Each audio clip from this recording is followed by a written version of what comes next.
So namanje sisangithemba nokuthi umntwana wenu angaba la phansi kwalelitshe.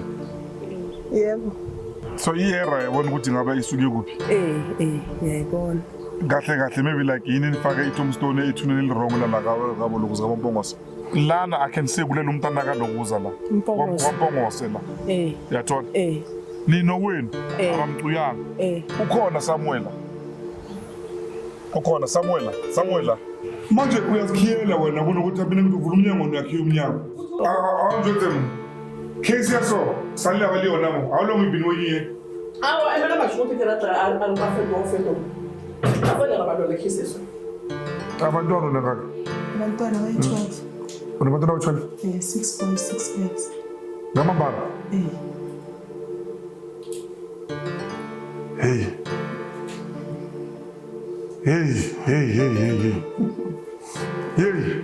Okay, sanibonani phakathi mina yimumata kaMpungose. Inkinga yami engilethile kubaba uRavel. Inkinga yami ise-graveyard. Ngangcwaba umntana e-graveyard le kaScott la eFoslorus ngo-2004. After that ke umntwana ngimncwabile kwathatha kwadlula isikhathi se-COVID ingasayi kuyombona kahle. After COVID sengithi ngiyangena e-graveyard ngiyobheka umntwana ngathola sekukhona itshe lapha elibekiwe.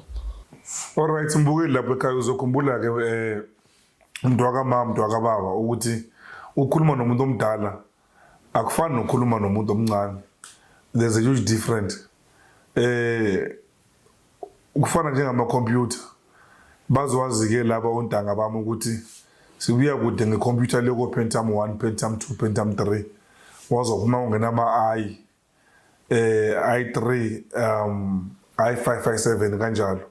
So yeah, thatha nje kuphela ukuthi bengijima ngePentium 2 manje ngena ku-i7 ke manje. So ngokusho kanjalo ngisho ukuthi sengihleli nosisi la. Sisi ngicela uzisho ukuthi ubani kubabukeli bami. Sanibonani. Igama lami nguDudu Tembe. Okay. Uyini la ekhaya? Ngiyifisibonela ekhaya. Okay. Maka mina ngihlala eStreet. All right. Yini lento enzakalayo engizwayo ngendaba thuna lo mntwana? Nathi sesathuka, sesaba surprise. But ushone 2004 August. Okay. Okusase fresh abona sesinamanxeba. Masiya bisisithole ama-choice. Yeah. Sizitshele naye balahlekile mhlawumbe bobabeka. Sisuse nathi sibeke ukwethu. Masibuyela futhi same thing njalo kwenzeka into eyi-1. So umama ngilanga wangibiza. Wathumela ubaba azongilanda. Singaye bokwabo 10. Yeah. Wathi sikazophuma ipension. So kule mali anayo ucela ukuthi ufaka amatshe. Ufakela umama umntwana loshonile emva kwami. Yeah. Bese uzofakela uAnti usisi kababa. Yabo. Afakele umntwana. Ndayo nto. So ucela ukuthi sokhetha amatshe. Saya la ngakamakama. Yeah. Safika khona. Sakhetha amatshe bese kwakhulumisana mama wabhadala cash. And then basho ukuthi bazoya bayolifaka. So mase izinto besisasekhona la endlini. Gate amaphepha yonke into iphelele sinayo. Vele sahamba nazo. Wafakela nomzukulu wami lithi ufakela abantu abayi4. Okay, unomzukulu wena? Ngabazukulu abayi5. Kanti unangaki yona sisi? Nga79. So nabazukulu abayi5? Okay, anyway, sike bazukulweni ngize ngestory seloko seselithi. Abayi4. Hey. Fakela abantu abayi4. So maseka abantwana unangaki? Abantwana abayi12. Unabantwana abayi12? 6.6 girls. Ngamambala? Hey. Hey.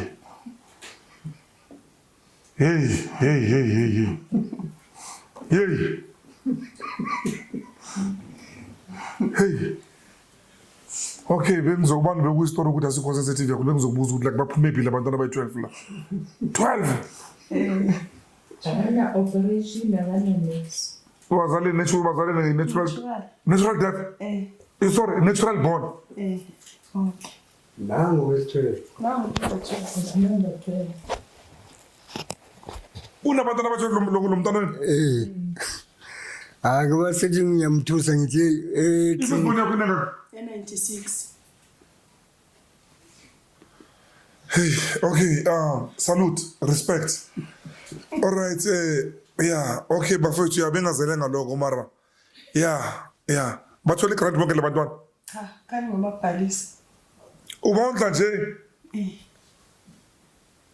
Okay, maybe unamabhizinisi. Yeah, all right. Ngiyakubongisa dadewethu. Ngiyakubongisa kakhulu. Yeah, ubaba uyi-1 kubo. 1 man. Okay. Yeah, ndoda enkulu khona lapha ekhaya. Ubani igama lakhe? Babawo. Mathini. Okay, Mathini ke. Ngiyamcelela kumntwana abantu manje kuloko ilanga malishona ntambama ilight icime ke manje. Light ucima isibane ke Mathini ulale njengabo bonke ubaba makulawule ebusuku. All right, let's get back to it yana. Wena Miss Mathini. Okay, Dudu. All right. Duduzile. Okay, yeah, kwephese kwase kwenzakalani? Mase bayofaka amaji ngangekho. Ngezwe ke ukuthi bawafakile. Umama wacela ukuthi ilitsha bangalivalanga ngokuthi selifakiwe ukuthi liyovalo sovula amaseli silivale ngengqawo njengamanje. Sovula amasesi Ngenze anvelini. Masifika silahleke. Singalitholi but egcineni silithole ke silivale. Sibuye. So umntanami lo number 2 wami. Umntana yakho lo? Oh, ngidadewenu. All right, okay. Uye wathola imessage ku Facebook. Asisendele. Bese asendele naye la ekhaya basendele ke sibone. Isimanga sento le bathi lento lena isn't it? Kakhulu. So wena ucabanga ukuthi kwenzakaleni la kyangu? Sesazibuza but besingazi ngathi ukuthi kuyenzakalani sizibuza ukuthi mhlawumbe imistake kithi or ikubo besingazi. So mama ngazi ukuthi bekakhohliwe yakhohlwa mama. Ngimzwile makhuluma naye ukuthi ngisho makhuluma nabazali bakho bathi inamba bona abasenayo ngisho abayazi so. Khona izinto makuyovulwa amatshe nami ngazibona. Nizika-mama umntwana. I-death certificate nayo. Asizithole siye sasibheka masiceda ukuthola le message ku Facebook. Masibheka sachacha yonke into zange sizithole. Kuzinomlingo ne? Nezika-mama umntwana zikho nezomntwana zikho zona nje zoyi2. So lapha kulela thuna. Who do you think is ucabanga ukuthi ubani olele kulo? Ungabe umntwana wenu or umntwana kaMpongose or mhlawumbe ngicabanga ukuthi boyithuba leli lapho kulelo thuna lelo na? Indlela okungayo ngibona ngathi boyithuba lapha. Indlela okungayo ngoba lena mangibheka lento le iqala kusase sisaqeda ukungcwaba masiya besithola ama-toys esingawazi. Bengilikhuthalela ngoba umntwana ulimalele kimi. Bengihlala naye so what happened? Wathiswa amanzi. Bengibona ngazi ukuthi mangiya mhlawumbe ipain le izosuka ngizoba right ngoba bengijampisa iviki ngibuye ngizela ngibalelela ngithi ngicela sihambe semathuneni. Bengaziqolile ngangibeke amanzi ngigedlela. Okay, igedlela is like igedlela normal kettle or igedlela leli normal. Okay. So bokumntana uphaphile nje uhlakaniphile futhi ngamthuma isitsha. Bayintanga nalo akungabe so ngathi oyibani ngicela ngilandele isitsha. Beka fast yena wathi esisono mesiso ngathi mina esiso. Ngizwe nje saka scream. Mangiye kitchen mangithi ngithola ugobile so lo umemva kwakhe. Mangiphakamisa ngikhumula i-address ngithola ukuthi uPinky sekathe kuyahlangana la. uMathini bathi bafonela ambulance athi izothatha isikhathi ngifake emanzini abandayo amthele mina mangikhala ngithi yo ngizothini kumamakhe wathi makangiphendula sengikhulumile ngicedile ngizomenza ukuthi angakugwadeli mina ngiyahamba ngihlala nobabami ngaba like ngambheka akhala bamthatha ke bamusa esibhedlela ngafona ngasaba ukufonela umama umntwana ngafonela ubaba ngitshela ubaba bekadrive emsebenzini forklift ngambuza kakuphi wathi usemsebenzini ngathi cima ngicela ukukhuluma nawe wabese-ke uyacima amtshela ukuthi umntana akaphinde uchile athendeni okay ngizomtshela so waba like yini ubaba wafona ngathi umama senadala uhambe nesonto bayongcwaba it's okay so nganginalento ukuthi uzothi mhlawumbe umntana wakhe bekangithanda afuna ukuhlala nami uchile ngizothini mina uye wayengachanga wami bengaziqoleli so ngathi makafona wathi buya umntana wami uchile ngathi yawathi uche kuphi ngitshela ukuthi uche la siswini dokutha uvuthwe kakhulu lapha phakathi wathi akachanga ebusuku ngathi wathi okay okuyi-30 July so saye esibhedlela masifika wathi udoctor akaniboni simhlabe injection drugs ukuthi peyinelwa kakhulu uvuthwe ngaphakathi kakhulu so akaniboni makabekalebela biza umama yakhe athi Sunday ngavuka ekuseni ngahamba-ke ngalungisa ngihamba ngesikhathi sokungena esibhedlela mangifika ngathola ukuthi kashonile. Sorry man. Sorry. It was not wathini akabanga isandla sakho. Kuyenzeka angisho igendlela behleli lapho uhlala khona liphezulu. Uyabona? Futhi mina bengisho mhlambe la ngizokhuluma ngabo iend. Uyabona? So igendlela plus makana 6 years ukuthi ngamthela ashone. Kure yabona. There is a story that I did to umntwana sikudala. Bekamncane almost 2 years. Yena wakungena emanzini. Sika ngathi mangihlala phansi ngendlela leyo ayisikulo viki lelo alimali ngabi izinto ayizikhuluma. Angibuza ukuthi umuntu makashona uyapi. Ukhulumile babakhe ushone August 2003 yena ushone 2004. Ngasho ukuthi mangabe bekasebenzela kuNkulunkulu uzona uNkulunkulu ngasathana ngathi okay wathi mina ngiyahamba ngihlala nobaba bekakhona umcebile ukuthi ngizohlala naye ngikhulumile naye. It's okay. Sangithathile isakazi. Langa lela shone ngalo wafika 3 times ngini. Alwela ngihaka ngitshela ukuthi uyangithanda. Ayike ukuthi abantu angisho sesaba nenkolo ezi2011 angisho nama religion angapheli.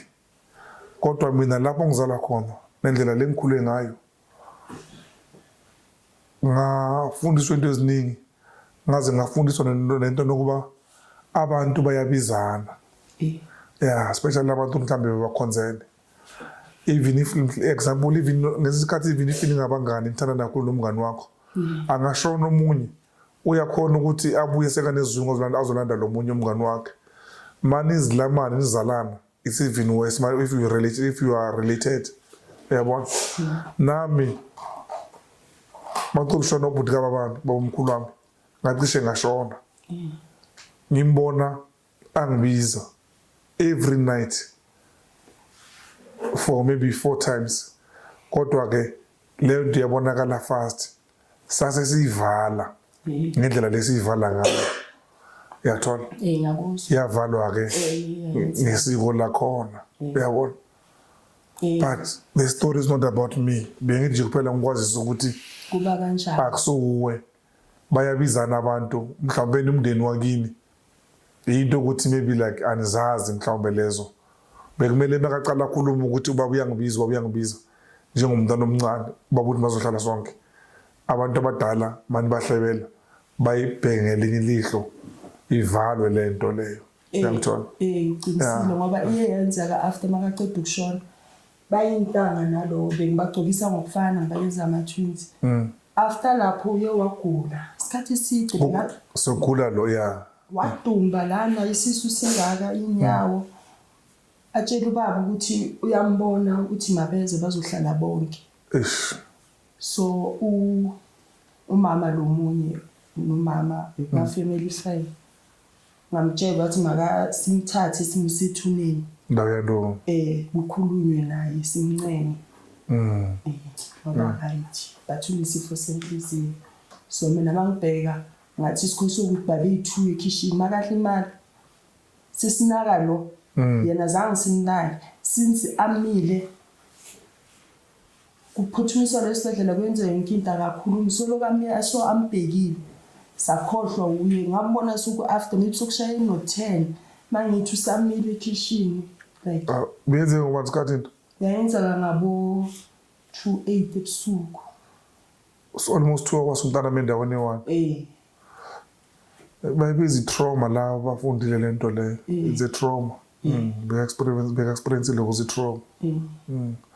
Hey, yabuhlungu ke into eyalomntwana unethobani igama lakhe? Usinenhlanhla Ntokozo. Usinenhlanhla. Yabuhlungu into yakhe naku nanoma sekangcwatshiwe inento zayo nje. Yabona.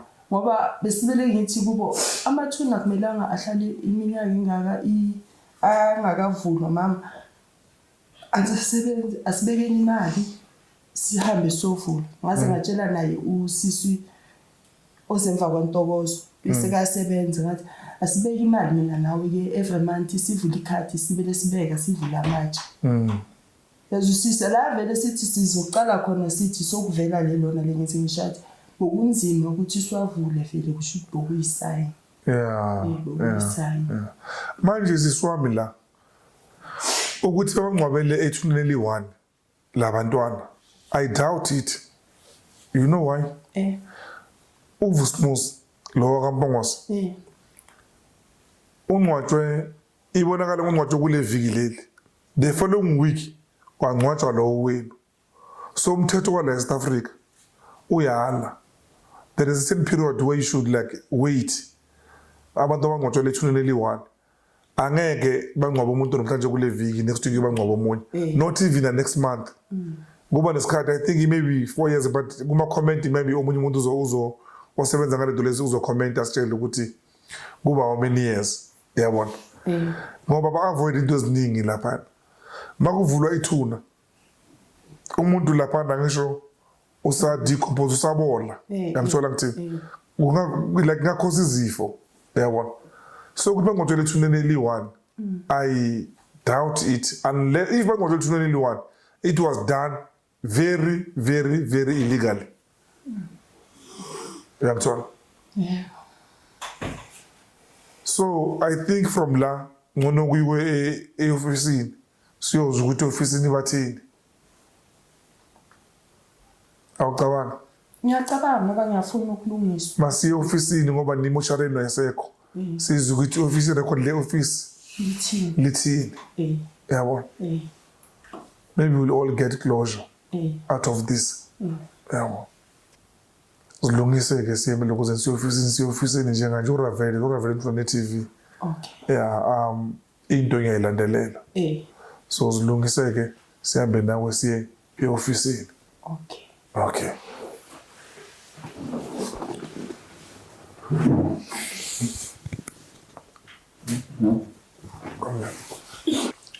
All right. After speaking with uLokuza or talking to Sisi, baveza into nokuba bebangcwatsha uLokuza uBabuzulu. I would assume ukuthi uBabuzulu mhlawumbe beka yes mhlawumbe ngaba beka ioni moshari mara makhaza nganawo kuba lento enokuba ubani ukuthi ne storage angistorele abafu bami. So ithanda ukuthi ibe nobunzima noma ngakayi kwaZulu ukuyobuza ngendaba zama record. Yes ngizobabuza umndeni wakhona ngama record but I would think ukuthi business le emoshari beyibhekane nobaba as like yena individual yabona. But you'll never know mangaba like awubuze ngisho. So ngizobuza emndenini ukuthi information about this particular grave banayo na. Like I said, njengoba uZulu sekashonile ngicabanga ukuthi kuyi office and then i-office sibeka ama-record walo ukuthi wona athini i-office lasemathuneni. So that's where we'll be heading, mina nosis. I'll see you on the other side. Let's go, come. All right, this office in the manje la. That's the message. Good. Sabona. Njani? Siyaphila. Asazi ukuthi kumele sikhulume nobani manje ungale window klasi ngapha. Ngithi angazozwana nabo ngapha ku window klasi ngapha. Ngobani konje? This is Ravel Turana TV. Kune story ngilandelayo lana ne. A story about ituna. Mhlambi you know the story because bakhe bazo reporter la. Sizingakwazi ngangena ngapha mhlambe like sikubona sikhulume sibonana. Hayi ke camera balo naso asa. Awumuntu awuthi imali. Lo muntu baphethe la ngekho. Yakhi Ngithi lo muntu baphethe la ngekho. manje uyazikhiyela wena kunokuthi mina ngithi uvula umnyango niyakhiya umnyango. Uthi ubani? Mawusho ama camera off before. Azange ngimpila yezwa. Uthi ama camera off before. Listen.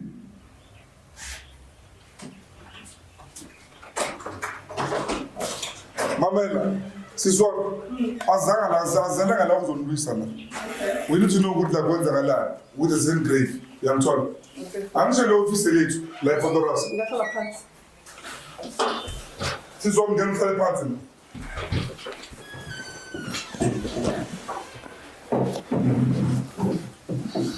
Okay, let me introduce myself. Okay. Maybe you do watch my show, maybe you don't watch my show. But maybe show yako ya level, maybe I will level. Barking. Ravel Turana TV. My name is Ravel Turana TV. Kiko point melefo. Kuthoma koyikho. Uthomo yiko. Ngithi. Utwale khona yo ka itsiba. Yeah, I'll just introduce myself again now. Okay. So now, bosisi or sis ausiane. Ona libitla. Libitla leo. You're very amtshela ukuthi kwenzakalani la ukuthi ngalithuna ukuthi kwenzakala kulethuna leli. Oh, sangcwaba umntwana. Mntwana kasiswami 2004. Okay. August. So besithi masilibele sifika sithole ama toys okungasowethu sisuse sibeka wethu njalo nabo mabafika same tuna nabo bayenza same thing mabathola baya shifta babeko kwabo. So sagcina singalandeleli umama gogo umntwana wafakile itshe. Okay. Waya lapha yana. You know what? In short, this particular grave, they are sharing same number. Two families, share grave number A1. Even grave number te. Kilibet's grave, the camera the grave number. Go boy, but confirm check. Go boy check. Okay, hold on. Let's call. Bring my phone. Let's call the Pomos.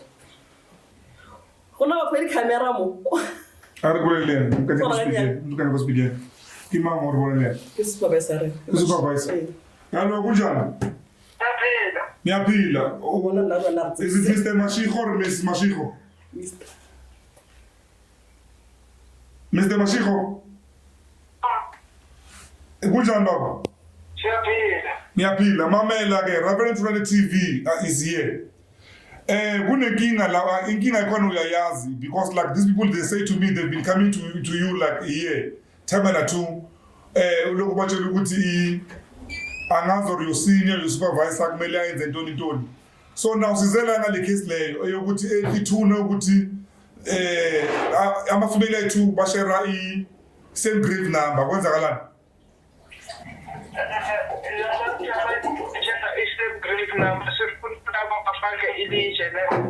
bafake ilitshe one of the female ufake ilitshe sifune bona ifamily yakhona asitholanga sithole le company efake ilitshe ifamily yakhona nginayo lana bro ngisefusini le ukuphi wena ungaveli la ngibona ukuphi Mina ngise-Boksburg manje.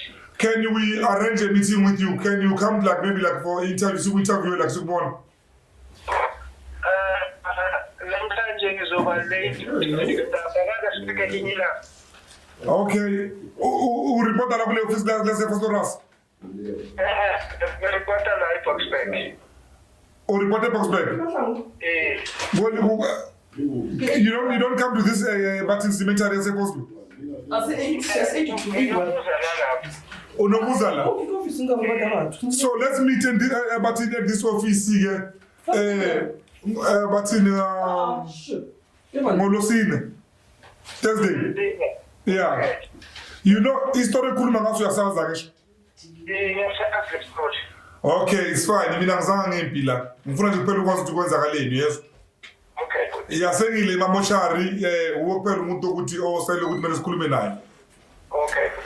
And they know that ukuthi njengoba khuluma nawe so ne voice yakho se recorda ku camera ne. Okay. Yeah, Mr. Mashiko, and I hope you don't have a problem with it, Angish. Thank you. All right, Mr. Mashiko, okay? Thursday ngo 12 sizobasila. Simahlangana office la kule office ngo 12. Okay. All right. You agree, right? Oh yeah, next week. Okay. No, this week Thursday. Who's going to This week, You Tuesday. No. Tuesday. This week Thursday. Okay. We good. 12 o'clock. 12 o'clock, yes, Ravel TV will be here and like what is so stories are good like I to go in Zagalan. Okay, good. Okay. Dayando. You see, that was it, isn't it? Wala na nathi sibona to naleka. Like No, I'm playing. I'll do them. Case so, Sally Valley or Namo. How long have you been waiting here? Emela masho ukuthi kerata alibafedo. Afanya nabalolekisa eso.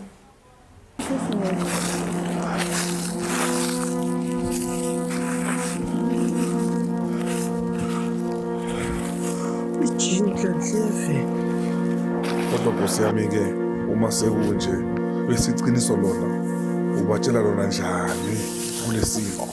Mbumbu. Kunjani ntombazane umama mkhulu wakho? Sikuvakashele namhlanje. Sizokubona imusisi kamama wakho. Noma kunjalo kumele ngizame ngayo yonke indlela ukuthi iqiniso ngilikhulume ngendlela engakhona ngayo. Usikhanyisele sithole nemisebenzi. Ubaba kanampilo kahle.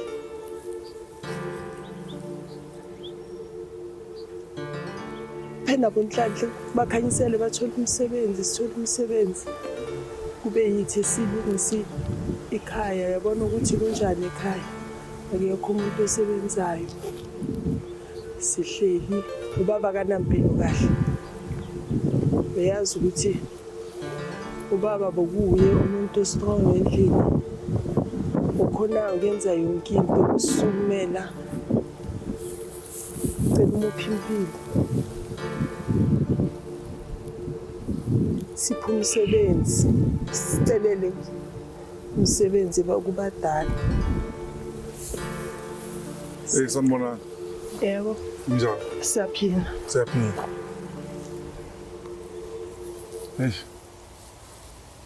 Lento enibuhlungu la. So namanje sanilithemba lokuthi umntwana wenu angaba la phansi kwalelitshe. Yebo. Sisesenali themba. You know, listening to Mkhulu, the way I beg ngakhona ukuthi njengoba ngana number eyokuthi thuna iliphi. And then they end up relying on a security. Ngoba uthi ubabakho uthi mabazobeka ilitshe uthi isecurity labalo ukuthi 1 2 3 4 5 6 7 8 9 10 10. So last corner manje la I'm trying to figure out ukuthi like le number yakhona ingaba iqale from which area ukuzofika la ku 10.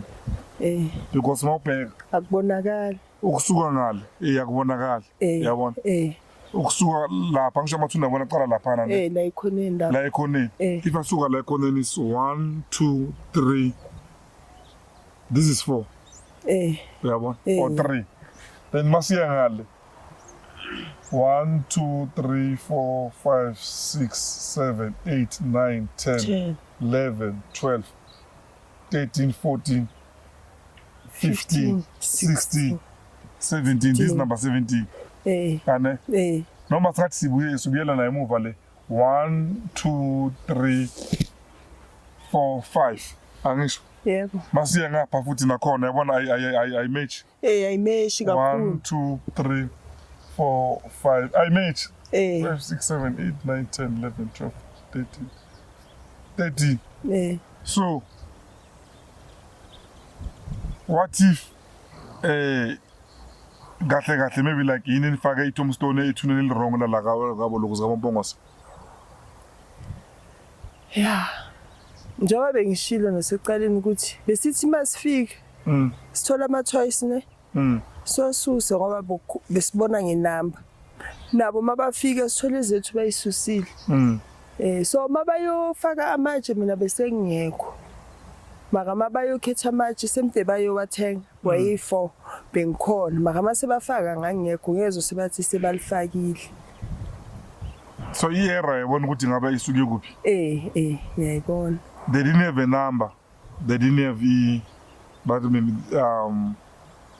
bebangalanto abafanisela ngayo lokuza ithuna because amathuna mangana ama-tombstone cishe ayafana wonke ayafana yabona and kungukuthi usokudala singasezi njengoba bona boMpongose bathibebeze thina usokudala singasezi ezinye izinto ekhaya zikhuthalelwa yimi njengoba bengisho ukuthi njalo ngenyanga binye ngithi asiyeni siye siclean senzeni but and they do such things after ukuthi ikhulume nabazali bakho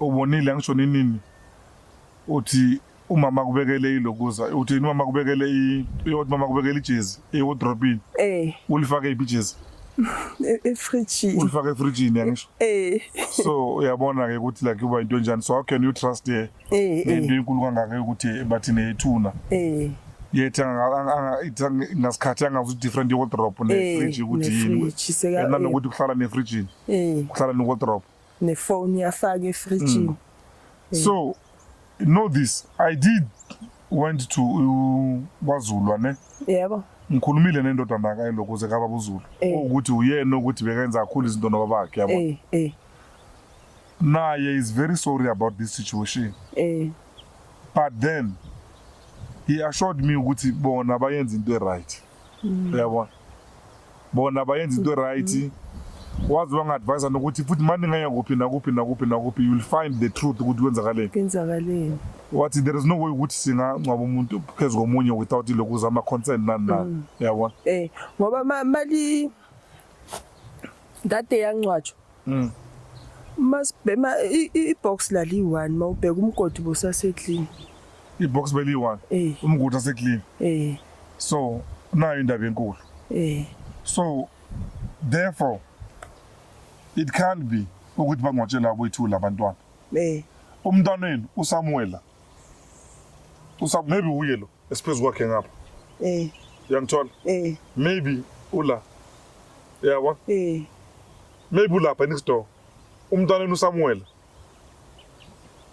andiyazi ekhaya mabayenza izinto sometimes mina bangangifakanga izinto zivamise ukungahambi kahle njengoba zibhedile nalo no I understand zivamise ukungahambi kahle sometimes ngakwata ubabuye asho ngoba khona uyi1 ungikwadisa ngakwata ngangala ngangasaye ekhaya ayikho into ehamba kahle ekhaya babuzeza athi nabona umkwadisile ayikho into ezolunga so ubudengu azange ube khona kuba buZulu inkinga ibe khona masokufaka ilitshe and then mayifika kuScott is even worse yabona amathuna nje bagcwele konke la uScott amathuna agcwele la more than half of amathuna la abantu bakhona bangcwatshwa uScott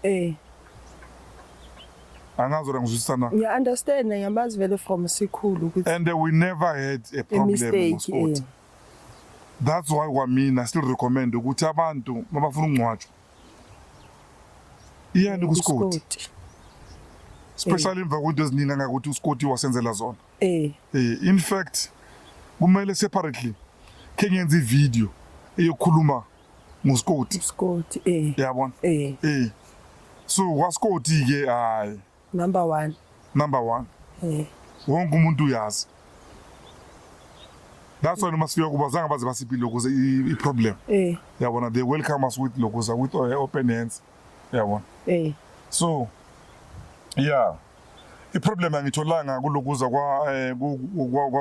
kuZulu I-problem angitholanga kwaScott inkinga ibe eselijeni no inkinga ibe kimi ngokungabi nenamba yethuna izinto amaphepha wonke wayekhona nakamama akhe konke zazikhona but mase kufakwa ilitshe bahamba nazo ngiyakhumbula babeziphethe ukuthi zikwaphele laphi angazi ngoba namvele ekhaya kuningi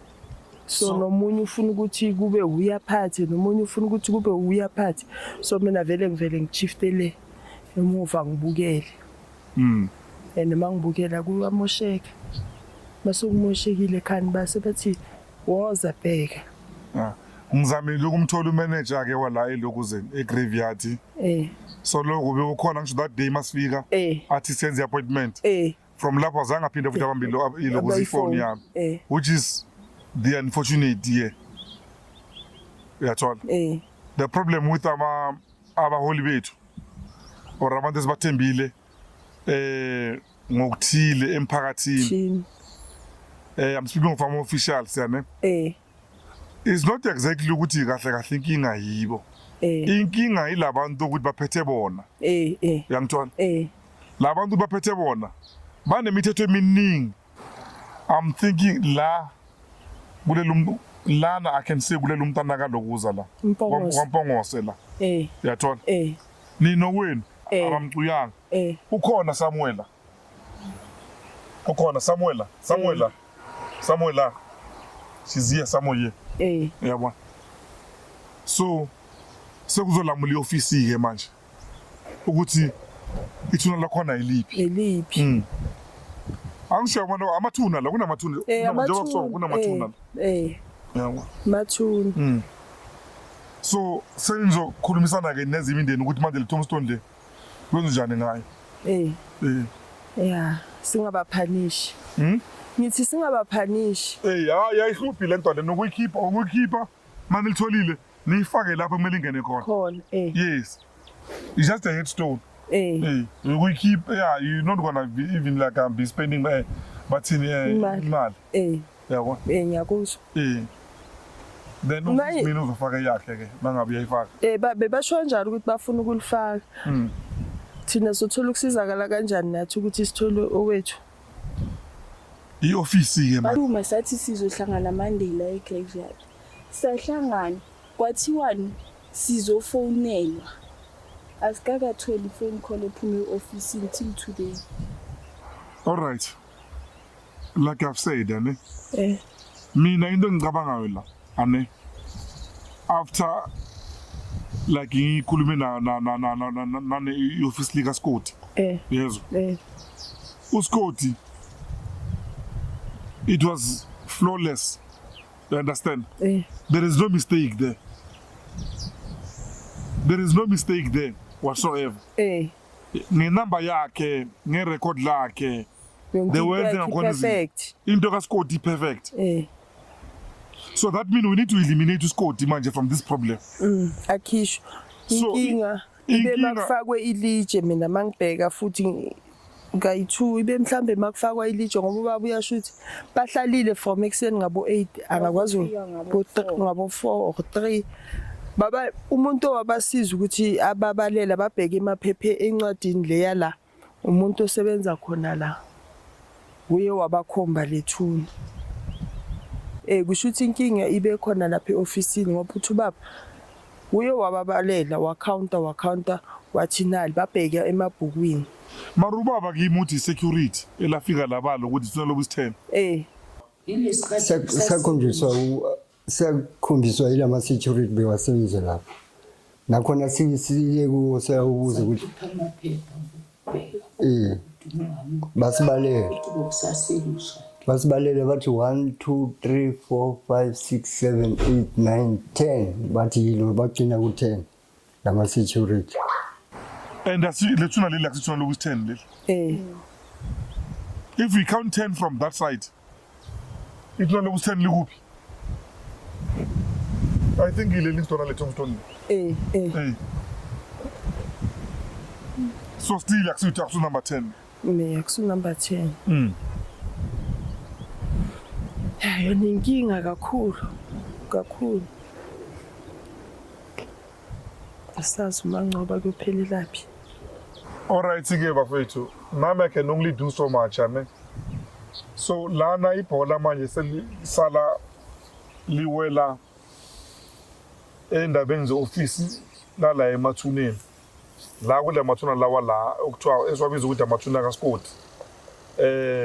Phecelezi amathuna waseFosloras because mangilo ngithi emathuneni kaScott people might think ukuthi ngikhuluma ngemochari kaScott. No, imochari kaScott iyenze yona into ekumele iyenze and they did a good job. So the clarification here is now ilale ezandeni zala elokuze neoffice. Ioffice ilona elingaba nento ephathekayo okanye isiqiniseko sokuthi kahle kwentakaleni awumama laba baguduze impela endlini kuze bayithole inamba abaphiwa yona imochari yabo. That is when lento ingasolveka like 100%. But mina okwamanje into ngicabangayo angisho vele ngeke ngizengigubhe la. Anginalungelo ukuthi ngigubhe la. Bathini kuthiwa ukwekuzuma. Ngiyekuzume umntwana la ukuthi lona wakuphi. But my common sense and my legal knowledge is telling me ukuthi la kulele umntwana okaMpongose. But I could be wrong. So njengoba ngishilo cela i-office li-intervene mangiqeda le video and then iyeke lento le ukuthi bese nizoza ku-interview nizoza bese ningezi and the next thing bese nithi umndeni nizocontacta nibe ningacontact ulokuze umndeni. You are here to save i-community yenu which is us. Ungezi kuvele mina ngizo-investigate and mangi-investigate futhi nakhona as office nizozibe difficult ngokungafuni ukuthi nihlangane nami. So lokho ningibalekela ningasabamba abantu lokuza amafoni. That's not good. So at least ke now we know ukuthi akusabantwana abayi2 abala ethuneni umntwana oyi1. That's a good start because bacabanga ukuthi bayi2 la ethuneni ngisho. So manje wawe ukuthi uyi1 ngisho. Okay. I-date cause makungcwatshwa njengala mangicompare ama-dates ngathi u-August line yabo bashone i-August first week owabo ushone the next following maybe thina siyangcwaba kule viki bona balandela kuleli lilandelayo. Basho kanjalo. Kwaba kanjalo so mara masiye makiwe officeini. And then enye into wena number 2 ne? 3. Number 3. Number 3 yangisho. Okay. Uzokhumbula mbukeli lapha ekhaya mase number 3 ukuthi mama unabantwana abaningi so sibabiza ngamanamba. Number 3. AbakaMpongose. Yezo. Sengathi yibo abangcwabe kuqala before nina ngathi bangcwabe a week then nina ngcwabe a week after. Okay. But akunankinga lokho ne? Up until sikhuluma neoffice. Sizothola isolution. Angisho nibonile mangiyi-officeini laba abasebenza lapha phakathi e-officeini bathi abakwazi ukukhuluma nami angisho. Ngikhulume ne-manager yabo angisho. I-manager yabo makumele ikhulume nami ayibambi amafoni wami. Alright. Iguduzeni inamba endlini. Iguduzeni impela. Absolutely. Sobuye. Iguduzani inamba. Then we'll decide about ilokuza So njengoba imoshari yakaZulu ingasekho osele kaZulu akanawo amafile ukuthi ngakhona ukuphinda sikhiphele inamba i-graveyard number. Ubaba uZulu umuntu ukuthi imisebenzi yakhe eminingi imisebenzi eyokuzama ukusiza i-community. So he wanted to help a community with different skills. He was a man with a different set of skills. So Imocharis was one of them. He was not a crook. He was not a crook. Babuzulu was a good man. And the Begumu Dalanson Yamas. Yeah, Bengasumutonga Valela, HNA Puga Yoganj. Adalenge Loguza, Netumbu, Adalenga Matun. No, Babuzulu was not like that. So, I don't think Inginga ikoswe uye futhi. Ngoba ikuthuna libonile balikopiwa ngisho beliclean ngisho. Umntwana nimolile makafika endlini ngisho. Right? Namthola seboxini aphelela ngisho. Neza la namncwaba ninonke nomndeni ngisho. So abukho ububi singawubhekisa kuba kuZulu. Okay. He did his best. Nenambo niphili wakuZulu ngisho. Inambo graveyard. Ikhona. Number 3. Inambo niphili wakuZulu ngisho. Bengisesemncane. Bengisesemncane. Yebo siphe bekhona yonke into. Waniphi inambo wakuZulu ngisho. Bekhona. Na yonke into ukuthi like noma kufakwa amatshe bengibona bewakhona wonke amaphepha aphelele ukuthi kwaphelelaphi angazi. So we can't be blaming babuZulu ngisho. Asiblame umuntu. Siblame mhlambe ukuthi iphutha libe kithi ubukhelezi ngoba nazi izinto azitholakala ziyafuneka zitholakala. So Artuwe bana basho.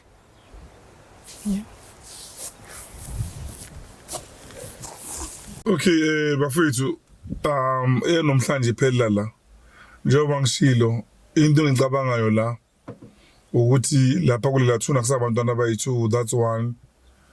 Another one ukuthi ngicabanga ukuthi umndeni kaTembe due to izimo ezabantu abadala ugogo nomkhulu